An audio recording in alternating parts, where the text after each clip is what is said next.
नमस्कार दोस्तों, स्वागत है आप सभी का हमारे इस चैनल गरुड़ धर्मार्थ पर। दोस्तों, अगर आप भी अपनी लाइफ में कुछ नया सीखने की चाह रखते हैं तो इस चैनल को अभी सब्सक्राइब कर लें। हर हर महादेव। दोस्तों, आप सभी लोग जानते हैं कि 23 अगस्त 2024 शुक्रवार को पड़ रहा है भाद्रपद माह का विशेष दिन।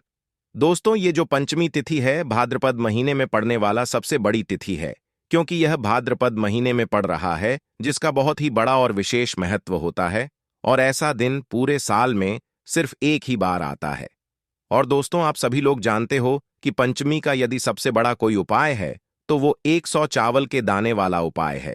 और दोस्तों, गुरुजी ने अपनी कथा में ही बताया हुआ है कि सावन के महीने में यदि हम कोई भी 108 चीजें भगवान शिव को अर्पित कर देते हैं तो भगवान शिव जल्दी प्रसन्न हो जाते हैं और भगवान शिव का वो आशीर्वाद हमें मिलता है, जिससे हमारी जिंदगी सदैव के लिए खुशहाल बन जाती है और हमारे घर में कभी भी धन की कमी नहीं होती है। तो दोस्तों, आप इस उपाय से चूकना मत। दोस्तों, इस भाद्रपद माह के शुक्रवार के दिन आप लोगों को इस 108 चावल के दाने वाले उपाय को जरूर करना है। बहुत सारे लोग होंगे जिन लोगों ने इस उपाय को ना किया हो, मतलब पूरा साल निकल गया और उन्होंने किसी भी दिन इस 108 चावल के दाने वाले उपाय को ना किया हो। पर दोस्तों, आपके पास एक आखिरी मौका बचा हुआ है, जो कि 2 अगस्त के दिन। तो इस दिन आप लोगों को इस वाले उपाय को जरूर कर लेना है। भले ही आपने पूरे साल भर अभी इस उपाय को ना किया हो, पर यदि आपने इस भाद्रपद महीने के पंचमी के दिन यदि इस वाले उपाय को कर लिया तो आपको इस उपाय को करने का वो फल मिलेगा जिसकी आपने कभी कल्पना भी नहीं करी होगी। इसीलिए आप लोग इस वाले उपाय को एक बार जरूर कर लेना, ताकि आप लोगों के हाथ से यह मौका ना जा सके और आपको इस उपाय को करने का फल मिल सके। दोस्तों, यह उपाय पंडित जी ने अपनी अभी की ही शिव महापुराण की कथा में बताया है, जिस उपाय को हम आपको बहुत अच्छे से समझाने वाले हैं। इस वीडियो को देखने के पश्चात इस उपाय को समझने के लिए आपको कोई और वीडियो को देखने की जरूरत नहीं पड़ेगी। तो चलिए दोस्तों, उपाय को शुरू करते हैं। देखिए, ये भाद्रपद महीने की पंचमी के दिन ये इतना खास होता है, इतना महत्वपूर्ण होता है। देखा है कभी कभी बड़े बड़े पूजा पाठ अनुष्ठान से जो मनोकामना पूर्ण नहीं होते, वो भाद्रपद महीने के दिन एक छोटे से उपाय करने से ही मनोकामना पूर्ण हो जाती है। और बहुत सारे लोगों ने इस उपाय को किया भी है और उनको इस उपाय को करने का फल भी जरूर मिला है। यदि आप लोग भी इस उपाय को करना चाहते हैं तो आप इस उपाय को पहले अच्छे से समझ लेना, सुन लेना, उसके पश्चात करना। आपको इस उपाय का फल जरूर मिलेगा। और इस उपाय को कर लेने से आपके घर में चाहे किसी भी प्रकार की दुख और समस्या क्यों ना चल रही हो, आपको उसका कारण भी नहीं पता है कि भाई यह समस्या किस कारण से चल रही है, उसका कुछ भी कारण हो है, जैसे पितृदोष हो सकता है या किसी भी तरह का मंगल दोष भी हो सकता है, तो इस दिन आप लोगों को ये वाला उपाय कर लेना है। ये एक ऐसा उपाय है जिस उपाय को यदि किसी विशेष दिन पर किया जाए तो भाई उस विशेष दिन का जो है वह तो हमें मिलता ही मिलता है, पर हमने उस दिन पर इस उपाय को किया है तो हमें उससे भी बड़ा फल मिलता है और फल बहुत जल्दी मिलता है, क्योंकि आप इस उपाय को बहुत ही बड़े और विशेष दिन पर कर रहे हो। तो चलिए अब उपाय के बारे में बात करते हैं। लेकिन उससे पहले आप लोगों को यह जानना आवश्यक है कि आखिर यह उपाय किस समय करना है, किसको करना है और कैसे करना है। तो चलिए हम आगे आपको वीडियो में एक एक करके बता देते हैं। लेकिन उससे पहले यदि आप लोग हमारे चैनल पर नए हैं तो हमारे चैनल को सब्सक्राइब कर लेना और इस वीडियो को लाइक करके कमेंट बॉक्स में श्री शिवाय नमस्तुभ्यम, ओम नमः शिवाय जरूर टाइप कर देना। तो दोस्तों, इस 108 चावल के दाने वाले उपाय को इस पंचमी के दिन कैसे करना है, किसको करना है, किस समय करना है और कहां पर करना है, ये सारे सवालों के जवाब आपको इस वीडियो में मिल जाएंगे। और जो ये वीडियो देखेगा भाई, उसको 108 चावल के दाने वाला उपाय जरूर करना चाहिए, क्योंकि इस दिन एक चावल के दाने का भी बहुत ही बड़ा और विशेष महत्व होता है। और जब बात आ जाए 108 चावल के दाने की, तो ये सोने पे सुहागा वाली बात हो जाती है और ये एक बहुत ही बड़ा उपाय हो जाता है भाद्रपद का। तो अब दोस्तों, इस 108 चावल के दाने वाले उपाय को आखिर करना किसको है, सबसे पहले हम लोग वो बात जान लेते हैं।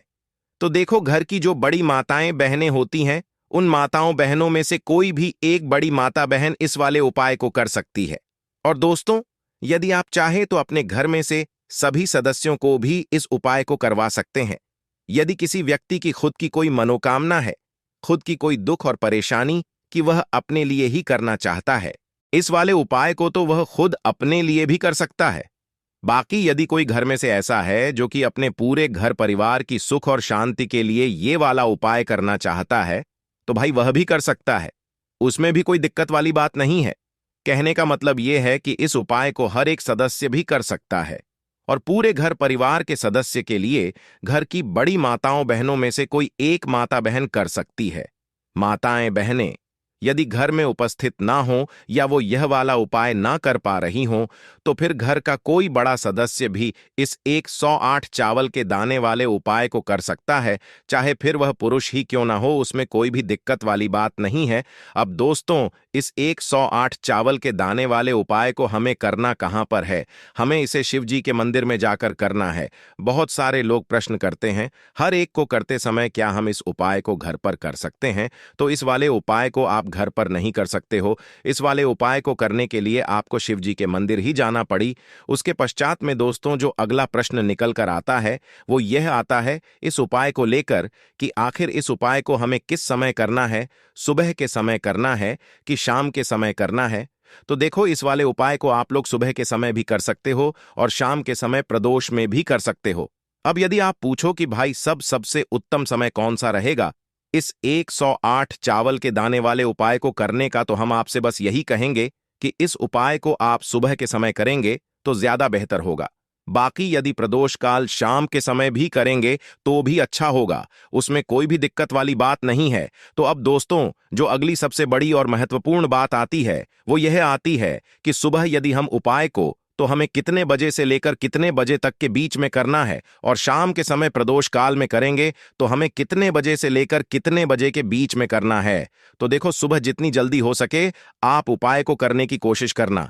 बाकी यदि किसी कारणवश लेट भी हो जाओ, देर भी हो जाए, तो 10 या 11 बजे तक भी आप उपाय कर लेना, पर 12 बजे से ज्यादा देरी ना हो।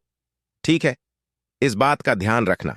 उसके पश्चात में दोस्तों, यदि के समय प्रदोष काल की बात करें, प्रदोष काल का जो समय है होता है वो शाम के 6 बजे से शुरू हो जाता है। मतलब शाम के 6 बजे से लेकर 7 बजे के बीच का जो समय होता है, ये समय प्रदोष काल का समय होता है। पर अभी जो मौसम चल रहा है, इस मौसम में जो है शाम बहुत देरी से होती है, तो आप इस उपाय को 7 या 8 बजे के बीच में भी कर सकते हो। मतलब शाम के 6 बजे से रात 8 बजे के बीच में आप कभी भी इस वाले उपाय को कर सकते हो, उसमें कोई भी दिक्कत वाली बात नहीं है। अब दोस्तों, पर इस उपाय को लेकर एक और सबसे बड़ी बात यह निकल कर आती है कि इस 108 चावल के दानों को हमें लेना कहां से होता है, और हमें इस उपाय को करने के साथ में क्या और कुछ भी सामग्री ऐसी होती है जो शिव जी के मंदिर लेकर जानी है। तो देखो, यहां पर हम आपको बता दें, सबसे पहले आप लोग ये जान लो कि यह जो 108 चावल के दाने वाला उपाय है, सिर्फ और सिर्फ आप उपाय की सामग्री लेकर कभी भी शिव जी के मत जाना, क्योंकि हमें भगवान के सामने यह नहीं दर्शाना है कि यदि हम भगवान शिव जी के मंदिर आए हैं तो अपने फायदे के लिए आए हैं। तो इसलिए जो भी पूजन सामग्री है, उपाय सामग्री है, 108 चावल के दाने, इसके साथ में आपको पूजन सामग्री भी जरूर लेकर जाना है। देखो, यदि सुबह के समय उपाय कर रहे हो तो सीधी सी बात है, एक लोटा जल तो आप लेकर जाओगे ही जाओगे, वही एक लोटा जल। यदि मिट्टी का जल हो तो बहुत अच्छा रहेगा। मिट्टी का जल कैसे बनाया जाता है, इसके लिए हमने पहले से बहुत सारी वीडियोस बना दी हैं। आपके पास इस दिन एक आखिरी मौका रहेगा मिट्टी का जल शिव जी पर चढ़ाने का और उपाय को करने का। बहुत बड़ा आपको इस दिन फल मिलेगा। तो इसलिए इस दिन हो सके तो भाई मिट्टी का जल चढ़ाना तो अपने साथ में कम से कम एक लोटा जल तो आपको लेकर जाना ही जाना है। यदि मिट्टी का जल नहीं है तो घर का जल भी आप इस्तेमाल कर सकते हो। इसके अलावा जो भी पूजन है, देखो 108 चावल के दाने ये अलग आपके रहेंगे और जो आपकी पूजन सामग्री रहेगी वो अलग रहेगी। पूजन सामग्री में आप जो भी चीज लेकर जाना चाहे वो लेकर जा सकते हैं, उसमें कोई भी दिक्कत वाली बात नहीं है। वही यदि हम बात करें शाम के समय की, तो शाम के समय शिव जी पर जल नहीं चढ़ता है, इसीलिए शाम के समय आप लोग एक दीपक तैयार कर लें। जो कि गोलबत्ती का आटे का शुद्ध देसी गाय का घी का होगा, है ना। इस बात का आप लोगों को ध्यान रखना है और इस दीपक को आपको घर लेकर नहीं लेकर जाना है, भगवान शिव जी के मंदिर में जाकर ही जलाना है। इस बात का भी आप लोगों को ध्यान रखना है। अब दोस्तों यहाँ पर हमें इस बात को समझना है कि यह 108 चावल के दाने हमें लेना कहाँ से है। क्या हमें दुकान से लेकर आना है या हमें अपने घर से लेना है या कहाँ से लेकर आना है और कौन से चावल लेना है, क्योंकि चावल भी बहुत प्रकार के होते हैं। तो देखो, इन सभी सवालों के जवाब आप लोग एक बात में सुन लो कि भाई, ये जो उपाय है, इस उपाय में आपको ये नहीं देखना है कि कौन से चावल है कौन से चावल नहीं है। बस जो भी चावल ले रहे हो वो चावल का दाना साबुत होना चाहिए, मतलब साबुत होना चाहिए, टूटा हुआ नहीं होना चाहिए, कटा पीटा नहीं होना चाहिए। ये बात आपको ध्यान रखना है। बाकी आपका चावल बासमती हो या सादा चावल हो या कोई सा भी चावल हो, उसमें कोई भी दिक्कत वाली बात नहीं है। तो सीधी सी बात है कि आपके घर के रसोई घर में जहां पर आप भोजन बनाते हो, वहां पर जो भी चावल आपके उपस्थित हो, उन चावलों में अपनी एक कटोरी भर लेना या एक मुट्ठी चावल अलग से निकाल कर रख लेना। क्योंकि हम 108 चावल ही यहाँ पर इस उपाय में लेने वाले हैं, तो हमें यह चावल के दाने गिनकर निकालने पड़ देंगे। इस बात का आप लोगों को ध्यान रखना है। तो अपने उस चावल की कटोरी में से या चावल में से 108 ऐसे चावल के दाने आप लोग निकाल लो जो कि टूटे हुए ना हो, कटे पीटे ना हो, जिनमें कोई दाग ना लगा हुआ हो, है ना। अच्छे साबुत चावल के दाने 8 दाने आप लोग निकाल कर रख लो और इन्हें किसी भी एक कागज की पुड़िया में या किसी एक छोटी सी कटोरी में आप लोग रख लो, ताकि यह सुरक्षित रहे, आपके एक भी चावल का दाना इधर उधर ना हो और आपका उपाय भी पूरा अच्छे से हो जाए। तो भाई, जैसे ही आपका उपाय की जो सामग्री है, 108 चावल के दाने ये तैयार हो जाते हैं, उसके पश्चात में आपको जो भी अपनी पूजन सामग्री है सुबह के समय कर रहे हो, तो एक लौटा जल या पूजन सामग्री जो लेकर जाना चाहो उसकी भी तैयारी कर लेना। और शाम के समय जा रहे हो तो भाई अपना जो दीपक है उसे तैयार कर लेना, ठीक है। और उपाय को करते समय शुद्धता का विशेष रूप से ध्यान रखना, ठीक है। सुबह सुबह स्नान करने के पश्चात ही उपाय को करने की आप लोग तैयारी करना। उसके पश्चात यदि शाम के समय की बात करें तो शाम के समय आपको स्नान करने की जरूरत नहीं है, पर शुद्धता का ध्यान रखना है। आपको स्नान तो नहीं, आप हाथ मुंह धोकर भी इस वाले उपाय को शाम के समय प्रदोष काल में कर सकते हैं। इसमें कोई दिक्कत वाली बात नहीं है। तो आप अपने उपाय की पूरी सामग्री तैयार करके आपके पास ही में जो आपका शिव मंदिर हो वहां पर पहुंच जाइए। सबसे पहले शिव मंदिर में जाकर आप लोगों को उपाय नहीं करना है, पहले भगवान के दर्शन करना है, भगवान से आशीर्वाद प्राप्त करना है, फिर शिव जी की शिवलिंग के पास में आना है।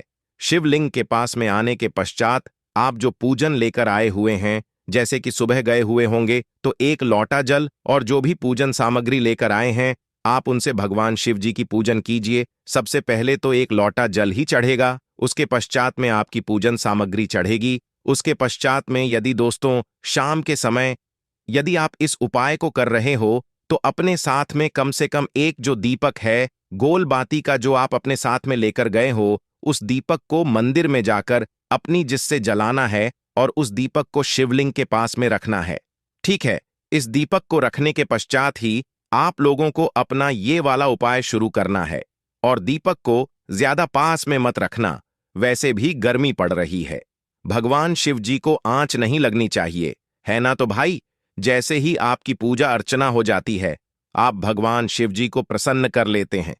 उसके पश्चात में शिवलिंग के पास ही में आप कहीं पर बैठ जाइए, सामने या आसपास जिस जगह पर आपको बैठना हो वहां पर बैठ जाइए और अपने वह 108 चावल के दाने सामने निकाल कर रख लीजिए, क्योंकि अब यहां पर उपाय को यहां पर करने की आपको तैयारी करना है।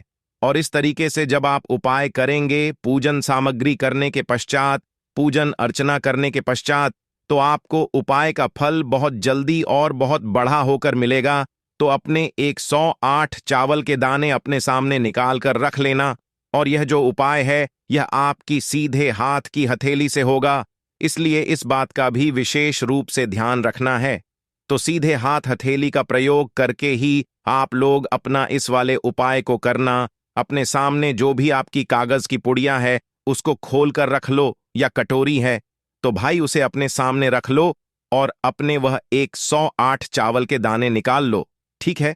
उसके पश्चात में दोस्तों, अब आपको क्या करना है कि शिवलिंग आपके सामने होगी तो आपने वह 108 चावल के दाने एक एक करके आपको शिवजी के शिवलिंग के ऊपर चढ़ाना है। कहां पर चढ़ाना है? शिवलिंग के ऊपर चढ़ाना है और कहीं पर नहीं चढ़ाना है। आपको अपने हथेली से तो शिवलिंग के ऊपर चढ़ाना है। भले ही फिर वो अपने आप जलाधारी पर गिर जाए या मतलब वहीं पर गिर जाए, उसमें कोई दिक्कत वाली बात नहीं है।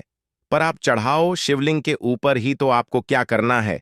अपना पहला चावल का दाना उठाना है, श्री शिवाय नमस्तु बोलना है और शिवलिंग पर चढ़ा देना है। इसी तरीके से दूसरा चावल का दाना उठा है, शिवलिंग पर चढ़ाना है और मंत्र बोल देना है। और फिर तीसरा चावल का दाना उठाना है, श्री शिवाय बोलना है और चढ़ा देना है। प्रकार से आपको पूरे 108 चावल के दाने एक एक करके शिव जी के शिवलिंग के ऊपर चढ़ाना है और भगवान से प्रार्थना करते जाना है। मतलब प्रार्थना तो आपको आखिरी में करना है, पर हर एक चावल के दाने को चढ़ाते समय श्री शिवाय नमस्तु भी हम जरूर बोलना है। उसके पश्चात ही में ये चावल का दाना शिवलिंग के ऊपर आपको चढ़ाना है। जैसे ही आपके 108 चावल के दाने शिवलिंग के ऊपर जाते हैं तो भाई उसके पश्चात में आपको क्या करना है से अपनी मनोकामना बोलना है। मनोकामना भी कब बोलना है? जब आपका 108 चावल का दाना आपके सीधे हाथ की हथेली में हो और आप उसे चढ़ाने के लिए जा रहे हो। श्री बोलकर उस आखिरी चावल के दाने को शिवलिंग के ऊपर चढ़ा देना और भगवान से फिर अपनी वह मनोकामना बोल देना। जिस मनोकामना के लिए आप लोग अपना यह वाला उपाय कर रहे हो, जिस भी दुख और परेशानी के लिए आप लोग अपना यह वाला उपाय कर रहे हो, उसके में जैसे ही आप अपनी मनोकामना बोल देते हो, आपका यह वाला उपाय पूरा हो जाता है।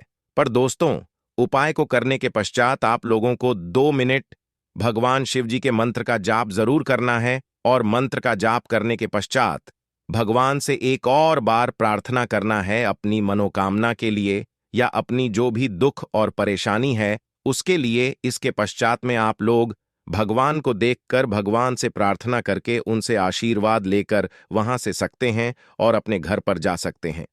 बस दोस्तों, यहां पर यह वाला उपाय पूरा हो जाता है। इस तरीके से जो भी व्यक्ति छोटी छोटी चीजों का ध्यान रखते हुए इस 108 चावल के दाने वाले उपाय को करेगा, निश्चित सी बात है उसे उसकी मनोकामना जल्द ही पूर्ण होगी और जो भी दुख और परेशानी है वो भी बहुत ही जल्दी दूर होंगे।